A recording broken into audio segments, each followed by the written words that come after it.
Hey everyone, thanks for joining me today. My name is Bobby. I thought we might take a little garden stroll together. It's the beginning of May and I am in zone 6B/7, so there's quite a few things going on in my garden. I did make some notes so that I would not forget what I'm showing you so I can kind of explain as we go along. So let's jump right in. In this part of the garden, we have the sweet little statue I found at an antique store. I named her after my mom, Sally Ann, and she's here in my shade garden. This is Brunera, and it gets about 4 hours of morning sun, and the rest of the afternoon is shaded. Brunera blooms in the springtime, and I cut off and deadhead the blooms when they're done, and I usually get a second flush of blooms. And then I have Goodwin Creek lavender in those concrete pots. This is a bistro set that we found at an antique store as well, and my husband and I have really been enjoying sitting out here in the evenings. Here's another view of Sally Ann. My spring containers are still going strong despite the heat we've been having. The stock and the ranunculus, the pansies and the violas are just still popping out blooms, and I'm really going to miss them when they're done. We all know that the spring flowers don't last through the summer, sadly.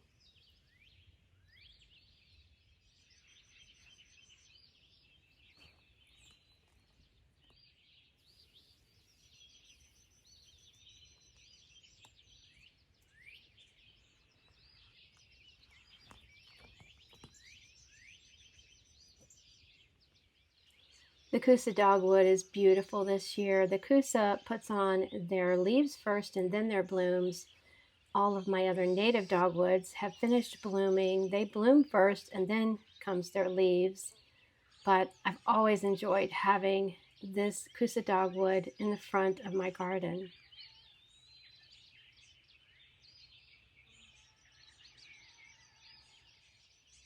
And the hellebore shade gardens are doing well. Those are the new hellebores we planted earlier this year. I've added some impatiens just for some pops of color because I have a lot of green going on in there. I have had a few questions as to what you do with your spring flowering bulbs once they're done blooming.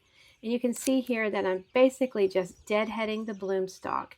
You want to leave the green leaves so that they can photosynthesize, so that they can draw from the sun and feed the bulb. But the bloom stalk sort of is in the way, and it doesn't need to take up that energy that the leaves need. But if you don't get around to even deadheading, that's okay too.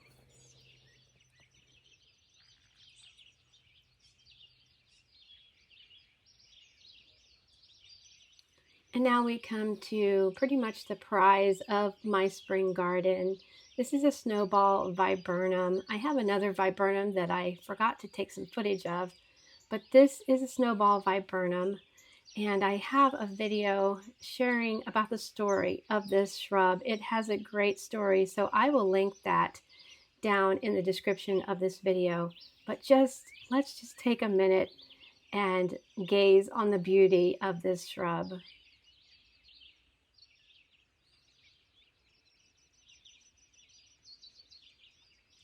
I will cut it back immediately after the blooms fade. I will probably cut it back by about a third just to keep its size controlled. You can see there it's gotten very tall. It wants to grow very tall, and it blooms on old wood, so you want to be sure and only prune it or cut it back immediately after your blooms fade.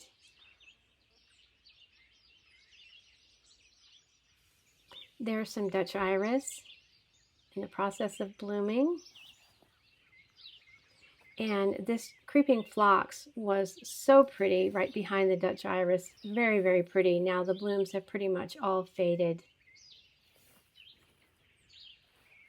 There's some Stand By Me clematis and this new panel that I bought that I'm still trying to figure out where I'm going to be using it. But the Stand By Me clematis is one of my favorites as well in the spring garden, and it will bloom throughout the summer. I have Asiatic lilies and Oriental lilies and gladiolas coming up all over the different garden spaces. I'm excited to see what summer will bring. Another thing that I'm so happy about is this clematis. I planted a clematis on either side of this Lady of Shalott short climbing rose, and it is doing exactly what I want it to. It's just started blooming, so I'm just so excited that the plan is coming together and it's working out.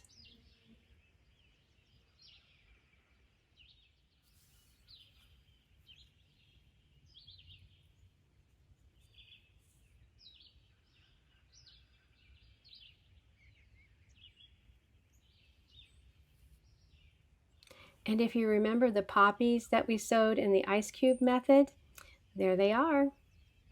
Won't be long and they will be putting on some blooms. This iris is getting crowded out by the bigger iris next to it, but it's such a pretty bloom. Here's the larger iris, and I'm definitely going to have to divide this iris. I think it's around the end of July that you divide your iris. I'll have to look that up again, but it's kind of taken over. This is Nigella that has self-seeded itself, getting ready to bloom. I love, love, love Nigella. It is just so cottage garden-ish, and I love it.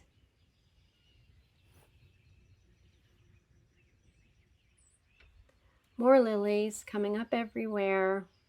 So far, so good. The deer don't really travel down here to our house, and the bunnies left them alone this spring so that they could grow. And here's some more poppies that we sowed with the ice cube method. These are coming on a little bit slower, but they're still there, so we'll see how they do. These are the two Firelight Tidbit Paniculata hydrangeas that we transplanted together in a video from containers, and they're doing really well. I hope you're enjoying the tour, and I did want to stop midway and mention tulips. You're not seeing any tulips now. That my tulips are all done in my gardens, and I didn't do a lot of bouquets this year. I had quite a few tulips, but I basically just enjoyed them in the gardens.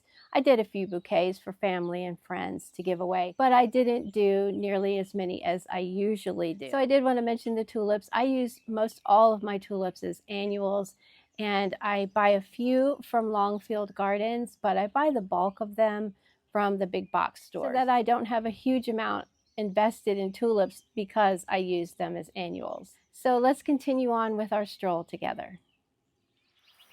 In this bed we have columbine and oriental poppies.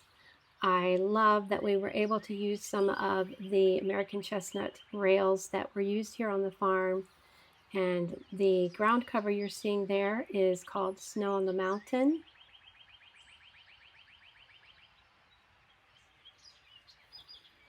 This poppy is an oriental poppy, and it is full of blooms.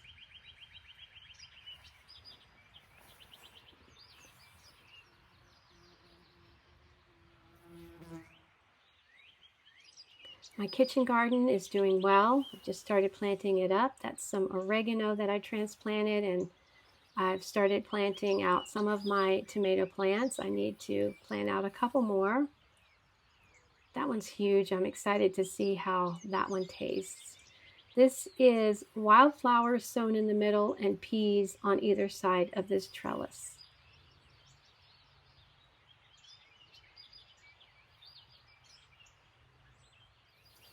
In this bed we have carrots and a couple of rogue potatoes from last year, and we have beets. Those beets were grown in the winter ziplock sowing method, as well as the lettuce was grown in the winter ziplock bag sowing method. And then you can see the Greek oregano there. I use Greek oregano to keep the aphids off of my lettuce. It works really well. It's a good companion plant for lettuce. In this bed we have broccoli, and the broccoli is already heading up. You can see there a little broccoli head. I keep my broccoli covered just because of the cabbage moth. Here we have some cool flowers that were sowed in the winter sowing Ziploc bags. And I will put the link below, Winter Sowing with Elizabeth. That's how I learned this method. And I've opened them just so they could get the light and the air. And then here we have the winter jug sowing method, also cool flowers. These are all getting planted out today.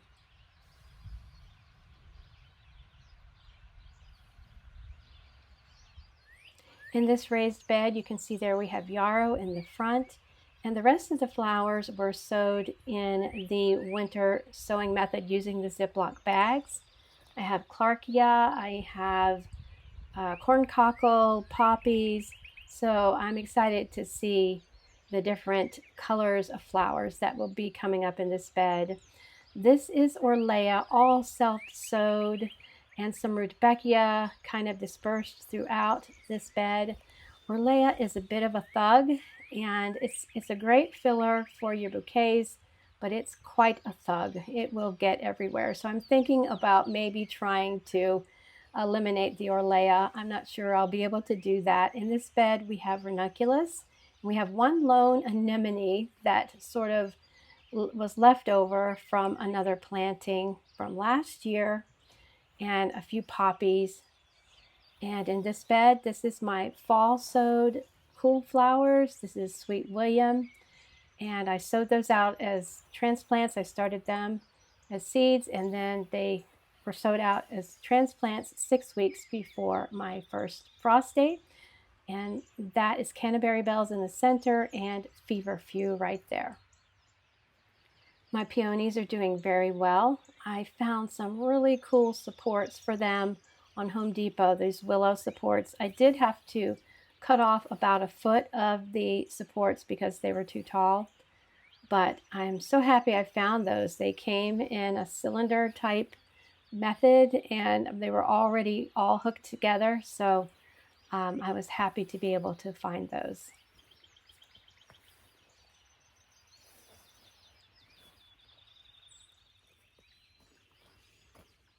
As we move into my main garden, you can see the annual phlox there. I'm really babying this annual phlox, hoping it will take off and produce some beautiful flowers for me. In the center, I have a thumbergia, and in this bed, I have poppies. This was all self-sowed here. Poppies, saponaria, bachelor's button. There's a lone lily in there. In these containers, I have ranunculus that I just basically pre-soaked and planted out the corms. I have 2 beds of that, or 2 containers of that, so we'll see how they do. This is a bed of poppies. This is California poppies, several different types of poppies that I have all either direct sowed or I started in the Ziploc bags. So it will be interesting to see the poppies and the different blooms that they produce. This is saponaria that I sowed, and also some forget-me-nots that I see down in there. This is linaria that I sowed in there from seed. I sowed all of these things well before my last frost date. And here is one of my little fountains up and running. That's a solar fountain.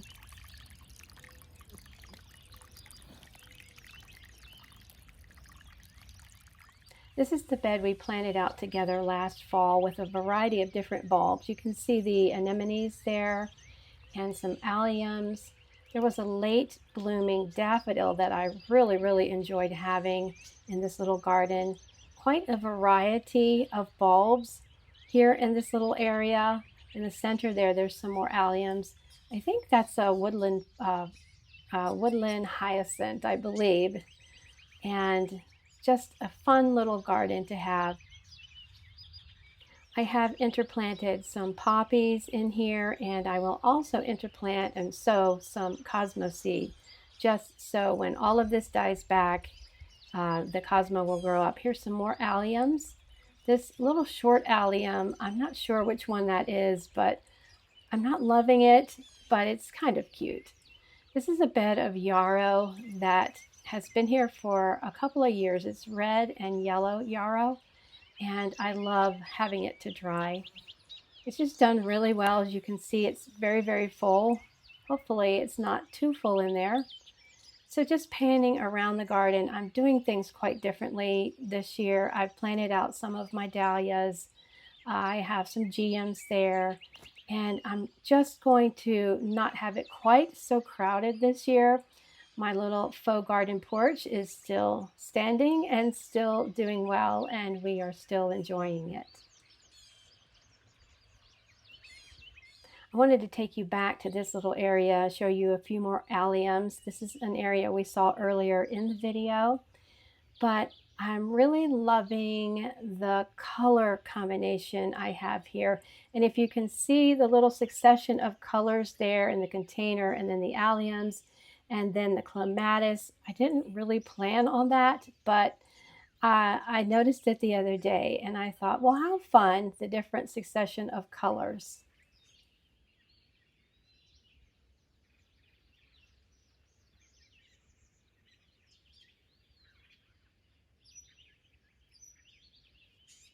I hope you enjoyed strolling through the gardens with me. It's basically something I do every morning before I get started on my chores. I like to walk through all the gardens to just assess everything and enjoy everything, make sure nothing has been eaten or dug up by critters. So it's just kind of been a routine of mine every morning just to stroll all through my gardens, and I really enjoy doing that. So please share with me in the comments below what's going on in your gardens. I'd love to hear about it. Until next time, friends, happy gardening. Bye-bye.